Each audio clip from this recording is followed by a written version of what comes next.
अगर आपको भी अपने ओव्यूलेशन के बारे में सही से जानकारी नहीं रहती है, आपको एक्चुअल में नहीं समझ आता है कि आपके शरीर में आखिर ओव्यूलेशन हो भी रहा है या नहीं हो रहा है, आप किसी भी तरीके के बड़े एडवांस ट्रीटमेंट वगैरह में नहीं जाना चाहते हो, आप मॉनिटरी वगैरह नहीं करवाना चाहते हो, केवल और केवल आप ओव्यूलेशन को घर बैठे प्रिडिक्ट करना चाहते हो, आप ओव्यूलेशन किट का भी इस्तेमाल नहीं करना चाहते हो, तो आज की ये वीडियो आप लोगों के लिए बहुत ही ज़्यादा यूजफुल हो सकती है। क्योंकि आज की इस वीडियो में मैं आप लोगों को बताऊंगी कि आप अपने बॉडी का टेम्परेचर माप के किस तरीके से घर बैठे आसानी से पता लगा सकते हो कि आपका ओव्यूलेशन हो रहा है या नहीं। तो आज की इस वीडियो को आप शुरू से लास्ट तक जरूर देख लीजिएगा, आपको एक एक चीजें क्लियर हो जाएंगी। छोटे से छोटे डाउट भी अगर आपके मन में होंगे इस चीज को लेके,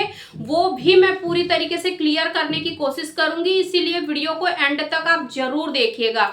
चलिए आज की इस वीडियो को हम बिना देर करे शुरू करते हैं और सबसे पहले समझते हैं कि आखिर ये बेसल बॉडी टेम्परेचर क्या होता है।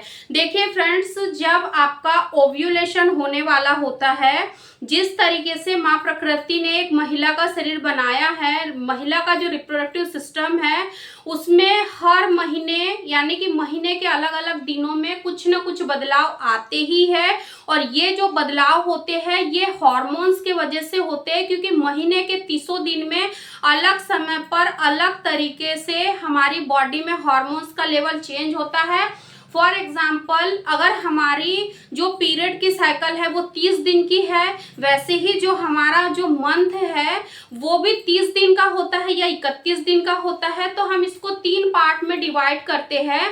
फॉर एग्जाम्पल कि आपको पीरियड आए, ठीक है, पीरियड से लेके 10वें दिन का ये फर्स्ट भाग हो गया और 11वें दिन से लेके 20वें दिन तक ये सेकंड चरण हो गया या सेकंड भाग हो गया, है ना। और जो लास्ट का है यानी कि 21वें दिन से 30वें 31वें दिन का ये जो 10 दिन का टाइम पीरियड है ये थर्ड चरण हो गया, है ना।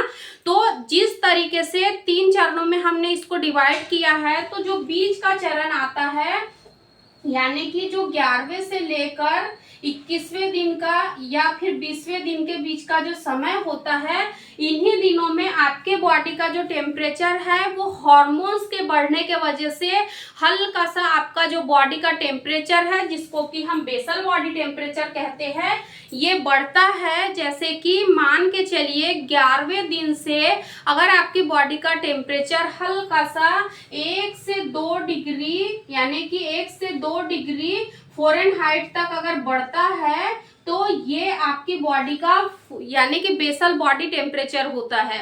और ये क्यों बढ़ता है? ये बढ़ता है आपकी बॉडी में हार्मोन्स की वजह से, जो कि होता है oestrogen hormones. Oestrogen hormones ovulation को बूस्ट करता है, इसीलिए ये हार्मोन्स आपकी बॉडी में बढ़ता है।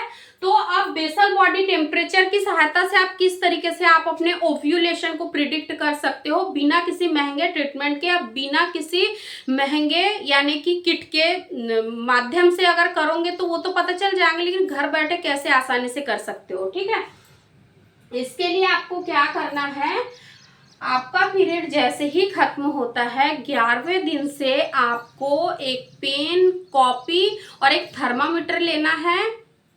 उसमें अच्छे से डेट लिखते चलिए जिस दिन आपको पीरियड आए थे, यानी कि मान के चलिए आपको 1 तारीख को पीरियड आए थे, तो 1 तारीख से लेकर पूरे 30 या 31 दिन का आप पूरा कैलेंडर बना लीजिए अपनी कॉपी में। और अगर आप 11वें दिन से मॉनिटरिंग शुरू करते हैं तो आपको क्या करना है, एक थर्मामीटर लेना है। जब नाइट में आप सोने के लिए जाते हो वहीं पर बेड के पास ही आपको एक थर्मामीटर, कॉपी और पेन रख लेना है। और जैसे ही आप सोकर उठते हो बिल्कुल आपको बेड से नीचे यानी कि पैर नहीं रखना है, उससे पहले ही ये थर्मामीटर लीजिए और ऐसे आप बाजू में इंसर्ट कर लीजिए, या फिर आप इसको अंदर से भी ऐसे इंसर्ट कर सकते हो। और उसको तब तक वहां रहने देना जब तक कि वो खुद से यानी कि टून टून ना बजने लग जाए, यानी कि आपकी बॉडी का जो टेम्परेचर है वो पूरी तरीके से कैप्चर ना कर ले। और जैसे ही टुन बजता है, जैसे ही वो पूरी तरीके से कैप्चर कर लेता है, फिर उसको आपको यानी कि 11वें दिन के आगे वो जो टेम्परेचर निकल के आएगा उसको लिख देना है। ठीक है, ये चीज़ आपको करना है। ऐसा नहीं कि आप सुबह सोकर उठे, आपने पानी वगैरह पी ली, वॉक वगैरह कर ली या फिर फ्रेश वगैरह हो गए, फिर आप बॉडी का टेम्परेचर नोट कर रहे हो, ऐसा नहीं। जैसे ही बिस्तर से पैर नीचे नहीं रखते उससे पहले ही ये चीज़ आपको करनी है। ठीक है, तो सेम आपको ये 12वें दिन पे भी करना है, 13वें दिन पे भी करना है, 14वें दिन पे भी करना है।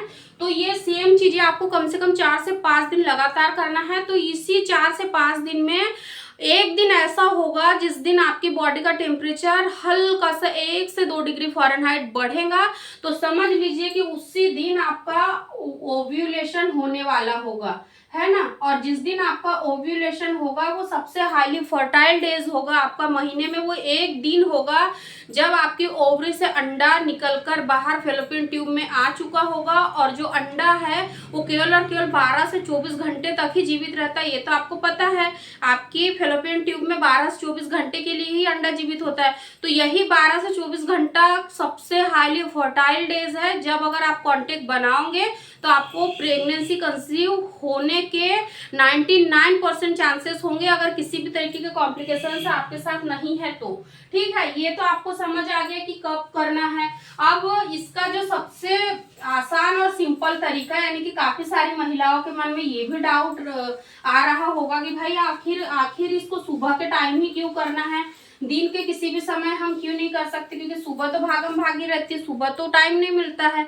हम इसको दोपहर या फिर शाम में क्यों नहीं कर सकते। तो इसको दोपहर और शाम में आप इसीलिए नहीं कर सकते हो क्योंकि देखिए, जब हम सुबह सोकर उठते हैं उसके बाद में पूरे दिन के यानी कि जो भी हमारे घर के जरूरी काम होते हैं वो हम कामों में व्यस्त हो जाते हैं, भागम भागी होती है। इस वजह से हमारी बॉडी का जो टेम्परेचर है वो फ्लक्चुएट होते रहता है, यानी कि कभी घटता भी है कभी बढ़ता भी है। इसको इस तरीके से समझिए जैसे कि आपका बीपी है, जरूरी नहीं कि एक जैसा ही पूरा बैलेंस, यानी कि एक ही जैसा रहे, रीडिंग ऊपर नीचे होती है ना। इसीलिए बॉडी के टेम्परेचर को अगर सही तरीके से मॉनिटरिंग करना है तो अर्ली मॉर्निंग ही करना चाहिए, जिससे कि आपको सही तरीके से पता चले कि आखिर आपका जो बॉडी का टेम्परेचर है वो किस दिन बढ़ रहा है, 1 से 2 डिग्री फ़ारेनहाइट, है ना। इसीलिए आपको सुबह के समय ही इस टेस्ट को करना है। क्या क्या सावधानी रखना है, तो जैसा कि मैंने आप लोगों को अभी बताया कि सुबह के समय करिए, दिन के किसी भी समय में ना करिए। और सावधानी की अगर हम बात करें तो आपको सिस्टोमेटिक कैलकुलेट करना है, आपको रीडिंग में बिल्कुल भी गड़बड़ी नहीं करना है।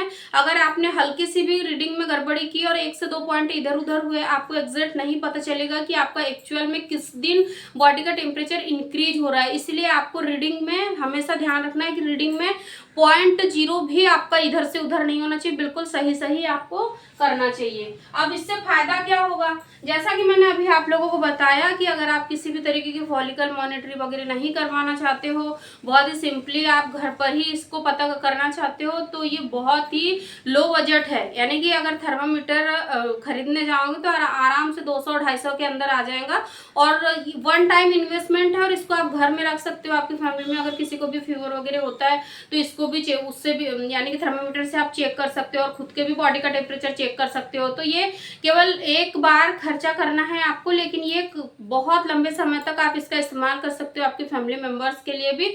इसीलिए हमेशा ध्यान रखें कि आपको इस चीज़ को अगर करना है तो बिल्कुल कूल माइंड से करिए, यानी कि किसी भी तरीके का स्ट्रेस लेके ना करिए, क्योंकि अगर स्ट्रेस भी लेते हैं तो भी आपके बॉडी का टेम्परेचर यानी कि अप डाउन हो सकता है। इसलिए इस चीज़ को आप थोड़ा सा समझिए, है ना।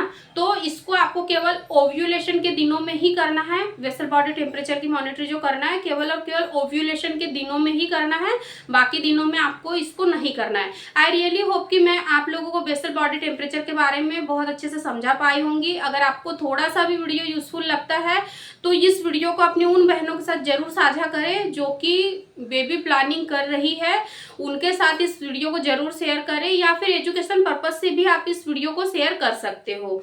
वीडियो को लाइक शेयर जरूर करें और हमारे चैनल को जरूर सब्सक्राइब करें और हमारे इंस्टा पेज को जरूर फॉलो करें। अगर आपके किसी भी तरीके के सवाल रहते हैं, आप हमसे यहाँ पर बात नहीं कर पा रहे हो या कमेंट नहीं कर पा रहे हो, तो आप मुझे इंस्टा पर भी डायरेक्ट DM के थ्रू बात कर सकते हो। Thank you.